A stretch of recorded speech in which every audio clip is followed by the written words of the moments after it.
Gods and goddesses and accomplished men never succumb to attachment. That is why Goddess Ganga, after completing the work for which she had come into the life of King Shantanu as his wife, went back to her world. But King Shantanu was a human being. For this reason, he became very sad due to the departure of Goddess Ganga. King Shantanu was not able to forget Goddess Ganga and the time he spent with her. For this reason, under the influence of fascination, he often used to go to the banks of river Ganga and keep gazing at its flowing stream of water. In this way, many years had passed, but King Shantanu could not forget Goddess Ganga by any effort, and that is why he did not marry again. Seeing this condition of King Shantanu, the people of the kingdom and all the ministers started thinking that after King Shantanu, the lamp of this Kuru dynasty will be extinguished forever. Like always, when King Shantanu once again came to wander on the banks of river Ganga, he was astonished to see that there was no water in river Ganga. Seeing the dried up river Ganga, King Shantanu became very worried in his mind. And then to find out the reason, he started moving along the banks of the river in the opposite direction of its flow. Going some distance, King Shantanu saw that a very bright child was practicing divine weapons with his bow. And at the same time, he also saw that the same child had stopped the flow of Ganga's water with the effect of his arrows.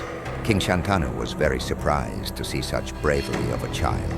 But at the same time, he was also angry at that child because he had hurt his wife, Ganga, with his arrows and stopped the flow of her water. Therefore, he started walking towards that child in anger. But before King Shantanu could reach that child had disappeared, and the stream of water of Ganga had started flowing with its speed again. Seeing all this, a doubt arose in the mind of King Shantanu that whether that child was the same one who was born from the union of him and Goddess Ganga. When such a doubt arose in his mind, King Shantanu stood on the banks of river Ganga and started praising Goddess Ganga. And praying to Goddess Ganga, he said that if that child was the same, he wanted to meet her. Goddess Ganga, pleased with the praise of King Shantanu, came to King Shantanu in her human form, taking that child with her and ending the doubt in the mind of King Shantanu. She said that this is your 8th son, Devrata, who is my son, was born from the womb. This son of yours is as knowledgeable as Devguru Brihaspati and Demon Guru Shukracharya, and is an archer like Devraj Indra. Your son Devrata possesses knowledge of all the weapons that Parshuram has mastered. I beseech you to accept him and take him with you. Thus, after handing over Devrata to King Shantanu, Goddess Ganga disappeared once more.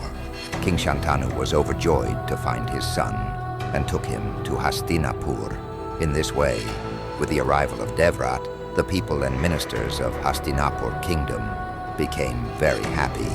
And at the same time, after getting the support of Devrat, King Shantanu soon gave up the temptation of separation from Goddess Ganga and happily started taking charge of the state.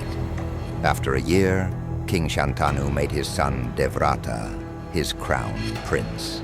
Devrata was already popular among the people due to his virtue and bravery. Hence, after becoming the crown prince, Devrata won the hearts of all his subjects with his qualities.